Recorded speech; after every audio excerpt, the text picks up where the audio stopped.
J'en suis arrivée à boire 2 bouteilles de vodka par jour. Au début, c'était un verre, la moitié d'un verre avec un peu d'eau. L'alcool a eu pour moi un effet anxiolytique. C'est-à-dire que tout d'un coup, les tensions, la tristesse, la peine s'enfuyaient.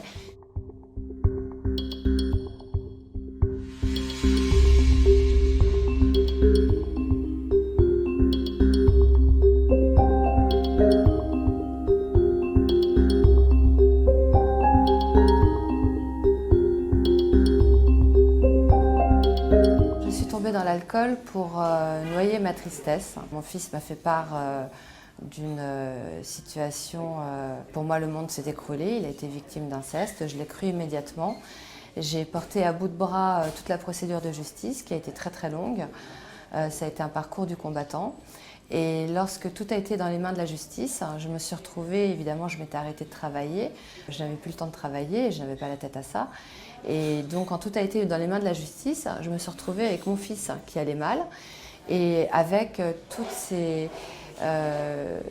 qu'il avait vécu qui remontait en moi, d'autant plus que moi-même, j'avais été victime d'inceste étant petite. Et donc, en allant faire les courses un soir, j'ai acheté une première bouteille de vodka. D'un petit verre, on passe à 2, d'abord le soir. On attend que j'attendais que mon fils soit couché. Et donc, je buvais le soir aussi pour me donner du courage. Et en fin de compte, je ressassais également, j'appelais des amis et je ressassais, je ne comprenais pas pourquoi je n'avais pas de nouvelles, que je trouvais que la justice était longue. J'essayais de comprendre pourquoi je n'avais rien vu à l'époque, je m'en voulais terriblement, donc beaucoup de culpabilité également. Et c'est vrai que quand on parle d'inceste aussi, l'entourage diminue. Parce que ça fait peur et on pourrait dire que c'est un peu comme le handicap, on a l'impression que ça s'attrape. Les gens ne savent pas sur quel pied danser. Et puis ça devait s'entendre aussi que je commençais à boire également. Donc l'entourage peut-être s'en apercevait, mais jamais personne m'a dit qu'est-ce que tu as trop bu et puis ce qui est arrivé très rapidement également, c'est qu'au lieu d'acheter l'alcool du soir le soir, j'ai commencé à acheter l'alcool du soir le matin. Et donc très rapidement, je rangeais la maison et je me suis retrouvée à boire l'alcool du soir le matin, à écouter de la musique également pour me changer les idées. Et puis je me retrouvais donc le soir sans l'alcool du soir puisque j'avais tout bu le matin. Et donc je rachetais de l'alcool le soir et l'engrenage s'est fait ainsi. En termes de consommation, j'en suis arrivée à boire 2 bouteilles de vodka par jour. Je buvais ça vraiment comme du petit lait. Pour moi, l'alcool était devenu comme mon oxygène. Je ne pouvais rien faire sans boire de l'alcool. Me tenir debout, commencer à me lever le matin, prendre mon café, fumer une cigarette, qui est ma dernière addiction. Et je tremblais, j'étais complètement nerveuse, les bruits résonnaient dans ma tête, mes pulsations cardiaques étaient très très fortes, je suais des mains. C'était le manque d'alcool, oui, tout à fait. La perte de la garde de mon fils s'est passée en 2015. Ça faisait 1 an et demi que je buvais auparavant. Mais encore une fois, on ne se rend pas compte. Au départ, on croit véritablement maîtriser l'alcool. Et jusqu'au bout d'un moment où, effectivement, c'est l'alcool qui vous maîtrise. J'ai dû faire au moins 4 ou 5 sevrages et j'ai fait 2-3 cures, sans succès. Quand j'ai fait mon premier sevrage, j'y croyais très fortement et en fin de compte, le sevrage guérit votre corps de l'alcool. Mais vous n'êtes pas soigné psychologiquement, donc vous n'avez plus le manque physique de l'alcool. Mais quand vous sortez de sevrage de 15 jours, psychologiquement, vous retrouvez vos problèmes et donc vous retombez dans l'alcool automatiquement. Je pense que pour avoir le déclic, et chacun a sa limite, il faut toucher le fond. Et en fin de compte, toucher le fond, ça veut dire choisir la vie plutôt que la mort. Parce qu'au bout d'un moment, c'est ça qui vous arrive. Beaucoup de personnes arrêtent de boire parce qu'elles ont des problèmes au foie, parce qu'elles ont des pancréatites, parce qu'elles ont des... voilà, donc il y a des problèmes de santé qui les amènent à devoir arrêter l'alcool. Et pour eux, c'est le déclic. Mais quand on est jeune, femme, alcoolique, le déclic, il ne se passe pas comme ça. On l'attend et ce n'est pas une baguette magique. On vous en parle et on ne vous dit pas comment ça se passe. On a l'impression qu'on va se réveiller le matin, on va avoir le déclic. Mais non, ce n'est pas vrai. Et puis tous les discours des associations qui vous parlent de déclic, à comment c'est bien de la vie sans alcool, ça vous paraît... Moi, je ne m'imaginais pas un jour ne plus boire d'alcool dans ma vie. C'est après avoir été maintes fois dans les différents hôpitaux, après avoir vu les pompiers, après avoir vu... Et en fin de compte, il a fallu aussi que je change de vie, que je quitte la vie parisienne. Il a fallu que je me stabilise ailleurs, que je retrouve... que je change d'entourage, que je retrouve le goût des choses simples.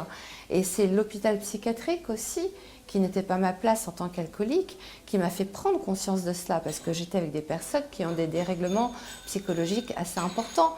J'ai vécu dans la peur. On dort on ne peut pas dormir, les portes sont ouvertes de votre chambre. Et il y a beaucoup de gens qui sont vraiment très atteints. Et la place d'un alcoolique n'est pas dans un hôpital psychiatrique. Et j'ai toujours été quelqu'un qui aimait la vie auparavant et j'allais vers la mort. Et j'ai failli mourir. Et parce que j'ai fait beaucoup de coma éthylique et je me suis réveillée et je me souvenais de plus rien. J'ai même fait un coma éthylique chez un médecin. Donc les pompiers sont venus chez le médecin. J'avais bu 1 litre de vodka en l'espace de 3 minutes. Avant de rentrer dans la salle d'attente. Et donc je me suis retrouvée à l'hôpital sans comprendre ce qui m'arrivait non plus. Une des images qui me reste beaucoup ancrée en mémoire, c'est lorsque j'ai chassé mon ami du camping-car qui alors m'appartenait. Et en fin de compte, je me suis retrouvée toute seule avec mes bouteilles de vodka, parce que j'en avais acheté plusieurs pour ne pas sortir du camping-car et boire jusqu'à tomber.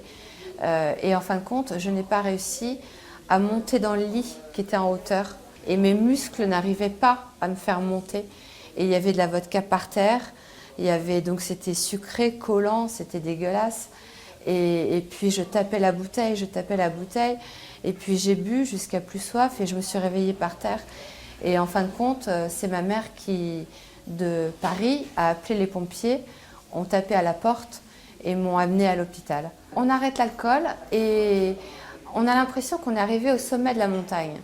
Et en fin de compte, après, il y a tout un chemin dont on ne nous parle pas quand on est dans les centres, dont on ne nous parle absolument pas dans les associations, la vie d'après l'alcool. En fin de compte, l'alcool anesthésie tout. Donc, il faut retrouver confiance en soi. Il faut retrouver la maîtrise de ses émotions. Il faut retrouver, parce que la gestion du stress également. Et parce que l'alcool vraiment vous anesthésie complètement et c'est le but recherché, c'est l'effet anesthésiant de l'alcool et donc il faut réapprendre tout ça. Donc oui, c'est une renaissance parce que vous êtes comme un bébé qui réapprend à marcher quelque part et à revivre les événements de la vie et à les comprendre, à les digérer soi-même. Je me suis rendu compte que même quand on a envie de s'en sortir, le parcours de soins est extrêmement compliqué. J'ai tapé à la porte de centres d'addictologie et on me disait « oui, on vous donne rendez-vous dans 3 semaines ». Mais en 3 semaines, on peut mourir 10 fois, on peut prendre la voiture et tuer des gens, tout peut arriver, on peut tomber 40 fois dans les escaliers, on peut mourir.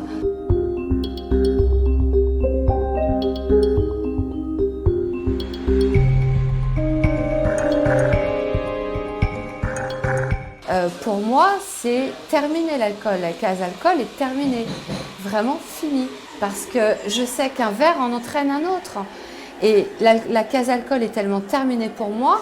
Et j'ai tellement eu envie et j'ai tellement rompu avec le produit que j'en suis plus. Et j'en ai jamais été à compter, si peut-être un peu au début, à compter mes jours d'abstinence. C'est-à-dire que pour moi, compter ces jours d'abstinence, c'est maintenir un lien avec le produit. Et ça, pour moi, c'est hors de question. Pour moi, l'alcool, à partir du moment où vous attendez le produit, où vous cherchez le produit, où vous êtes en attente du produit, ce produit est drogue. Donc l'alcool, pour moi, est la seule drogue légale vendue à l'heure actuelle ici dans notre pays. Je n'ai rien contre les producteurs de vin. On peut boire par plaisir, on peut boire tous les jours un petit peu. On peut boire si on passe une semaine aussi, en sachant qu'on ne peut pas boire. Mais à partir du moment où on boit tous les jours à un certain rythme, qu'on attend son verre un soir et qu'on boit pour de mauvaises raisons, par tristesse, par souci de famille, parce qu'on vient de perdre son travail, parce qu'on a des problèmes de couple, eh bien là le danger est là.